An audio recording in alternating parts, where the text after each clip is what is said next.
Hemos invitado a César Pavón, él hace parte del equipo de investigaciones económicas de Corfi Colombiana y nos va a ayudar a entender el impacto que puede tener la eventual reforma tributaria y el presupuesto general de la Nación que el gobierno ha presentado al Congreso. César, bienvenido. Bueno, Jorge Hernán, primero que todo, pues muchas gracias por la invitación en Canal 1 a este programa que siempre es tan importante estar presente y compartir nuestras opiniones.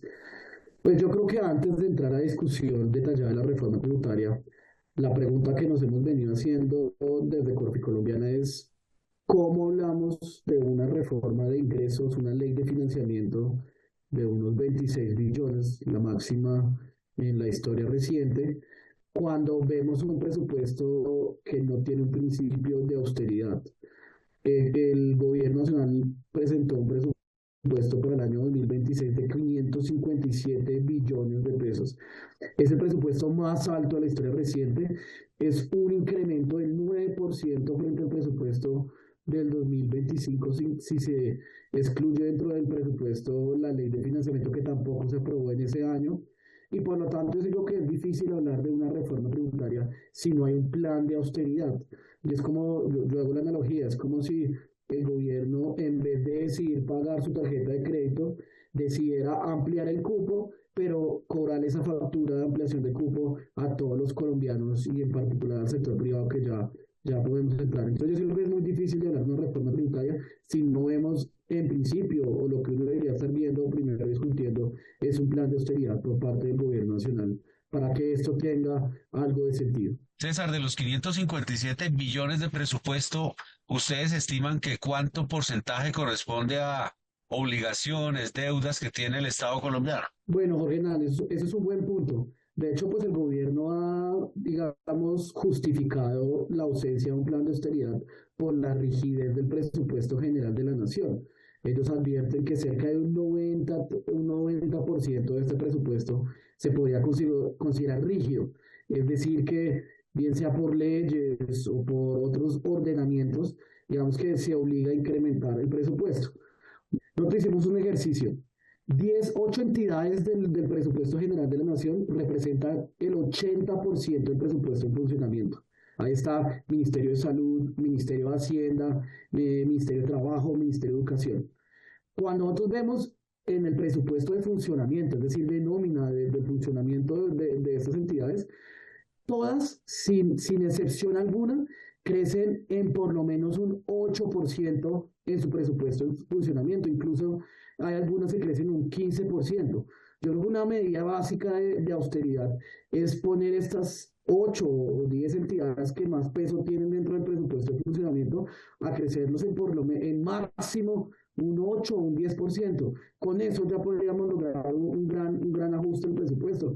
También vimos otras entidades que aunque no pesan mucho, están aumentando el presupuesto un 30, en un 40%.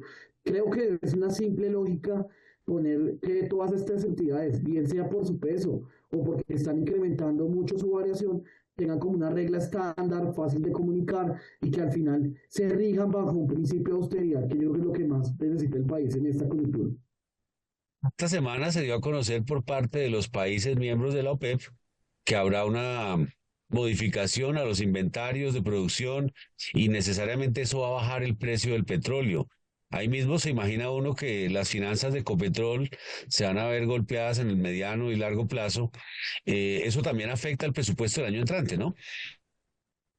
Solamente el hecho de que no hay un plan de austeridad, sino también vemos algunos supuestos optimistas en términos a nivel macro, pero ya hablar de otros temas. Por ejemplo, el precio del petróleo. En efecto, el precio del petróleo, aunque es incierto, no solamente por los anuncios de la OPEP, sino también uno ve la menor demanda que se espera por parte de Estados Unidos, tal vez el principal comprador del mundo de petróleo, y eso hace pensar y prever que los ingresos petroleros van a tender a disminuir en el corto y mediano plazo. Pero no solamente eso, Jorge Hernán, sino también revisa, por ejemplo, en la misma reforma tributaria, a mí me llama la atención que de los 26 billones, hay 6 billones estimados, de los cuales provienen de una, se estima que va a haber una mejor eficiencia de la DIAN y por tanto ya uno sabe de tajo que los 6 billones son optimistas. Yo no sé Creo que ese es un problema que se viene heredando de los últimos años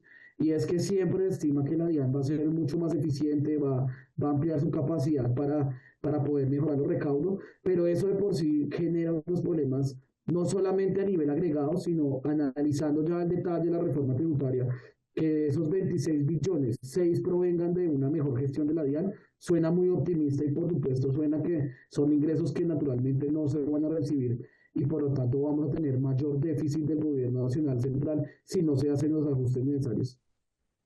Por último, César, hace pocos días el dólar tocó por debajo de 4.000 y uno podría pensar que se va a quedar cerca de los 4.000 el resto del año.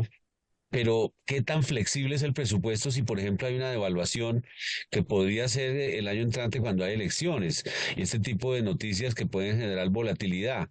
¿O el presupuesto aguanta, digamos, movimientos bruscos de la tasa de cambio? ¿O necesita el gobierno que se mantenga cerca de los 4.000?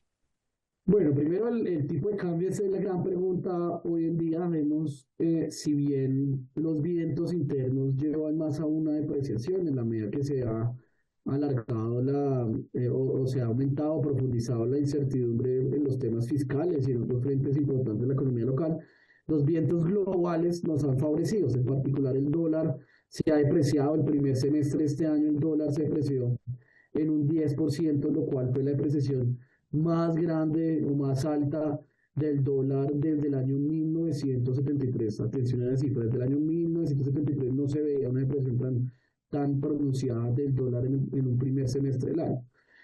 No obstante, pues yo creo que los vientos futuros, en la medida que pues no sabemos qué pasa externamente, pero localmente sí hay una gran incertidumbre, en particular por esos temas fiscales que sí hacen o generan presiones a la depreciación. Esto es un tema que sí le preocupa, debería preocupar al Ministerio de Hacienda y principalmente por el tema el pago de intereses. Mucha de la deuda adquirida por parte del gobierno nacional, que hoy en día, repito, ese pago de intereses supera los 100 billones, es decir, de los 557 billones destinados para el presupuesto del próximo año, muy cerca de los 100 billones, una quinta parte de ese presupuesto, es solo para el pago de intereses. Ese pago de intereses, por supuesto, está conectado a una deuda en moneda local, pero también en moneda extranjera.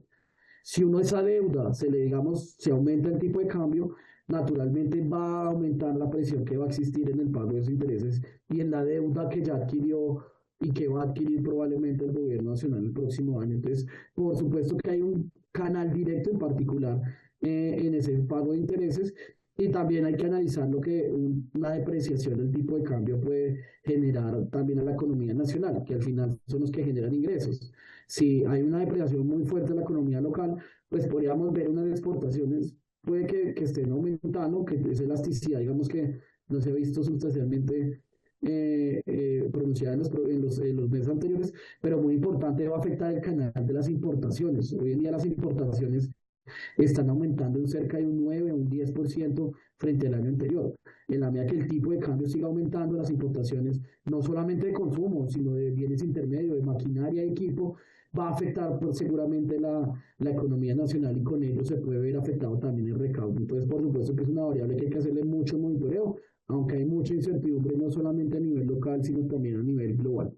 César, muchas gracias a usted y al equipo de investigaciones económicas de Corfi Colombiana por las explicaciones. Les habló Jorge Hernán Peláez. Nos conectamos el próximo sábado aquí en otro capítulo más de Hablemos con Peláez. Sigan con la programación de nuestro Canal 1, Libre como tú.